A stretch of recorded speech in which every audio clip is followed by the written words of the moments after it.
There has been a fascinating discovery. Organisms invisible to the naked eye have been discovered. Good morning, truth seekers. Dennis Nappy II with Sixth Sense Media. And this is an important discussion I'm going to have, and it's going to lead somewhere, so stay with me as I go through this here. But I want to share this data with you. It's called The Discovery of Microorganisms by Robert Hooke and Antoni van Leeuwenhoek, Fellows of the Royal Society. This is going back to 1665 to 83, but I promise you there's a reason why I'm sharing this. The existence of microscopic organisms was discovered during the period 1665 to 83 by two fellows of the Royal Society, Robert Hooke and Antoni van Leeuwenhoek, and I know I'm not saying his name correctly, my apologies, and Micrographia in 1665. Hooke presented the first published depiction of a microorganism, the microfungus mucor. Later, Leeuwenhoek observed and described microscopic protozoa and bacteria. These important revelations were made possible by the ingenuity of Hooke and Leeuwenhoek in fabricating a microscope. Basically, they made a microscope to look at something 25-fold to 250-fold, and that's where they found that there were, in fact, these tiny little organisms, tiny little life forms that were out there. It wasn't for another, where are we at here, 150 years until the connection was made between microorganisms and disease. So let's think about this discovery here first. You have two guys who say, oh my gosh, there are creatures that exist that are so tiny you can't see them. Now, not everybody in the world knew about microscopes at that point in time. What would your reaction be going back 250 years if somebody said there's these tiny organisms, and then nobody says anything much more about them other than they exist, and then somebody comes along 150 years later and says, yo, these microorganisms make you sick. There's another competing theory at the time that was known as spontaneous generation. It wasn't until an individual by the name of Pasture set out to study germs and ultimately looking at anthrax in sheep's blood, able to prove that these microorganisms do in fact cause disease, and that's when they started sterilizing things based on his research. So what do we have here? We basically have somebody saying tiny little invisible bugs or invisible organisms or invisible life forms have a direct impact on human health. Go back to the time period, that must have sounded crazy when the accepted science of the day was spontaneous germ theory. Now, I'm not a scientist, but I am a researcher. I am an investigator. And what I have come across, and I'm not the first one to say this, but the evidence I've come across in Food for the Archons is that there is a parasite that feeds off of human energy.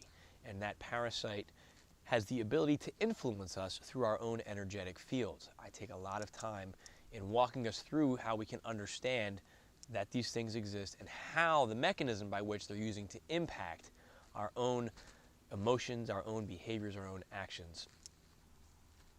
A friend of mine shared an interesting article with me the other day, and I'm so grateful for it. I actually wasn't aware of this. I'm surprised. It was from Waking Times.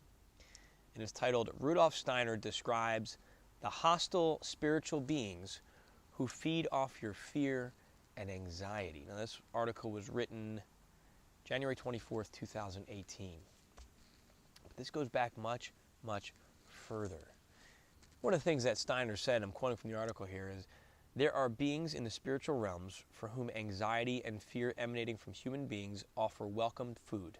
When humans have no anxiety and fear, then these creatures starve people not yet sufficiently convinced of this statement could understand it to be meant comparatively only. But for those who are familiar with this phenomenon, it is a reality.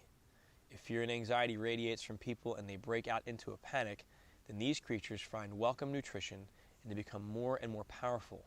These beings are hostile towards humanity. This resonates with me strongly. I was not aware of Rudolf Steiner until the other day, despite writing a book about energy parasites with Food for the Archons. But that's the realization I was faced with as my father was dying. I had this impression that there was something beyond my perception that was feeding off of our emotions. And I go into detail describing that in the book. I come to find out, not just Rudolf Steiner and his theory about it, multiple other people have reported this, other authors, other researchers, and it goes deep. Now, there was a time when people laughed at the existence of microorganisms. There was a time when people laughed at the possibility that these microorganisms caused disease. I'm sure there are many of you out there laughing at me right now. But what I'm saying is that our ability to perceive visible light spectrum is like 0.0003 or whatever percent. We see only such, we are capable of only perceiving a fraction of what exists in this universe.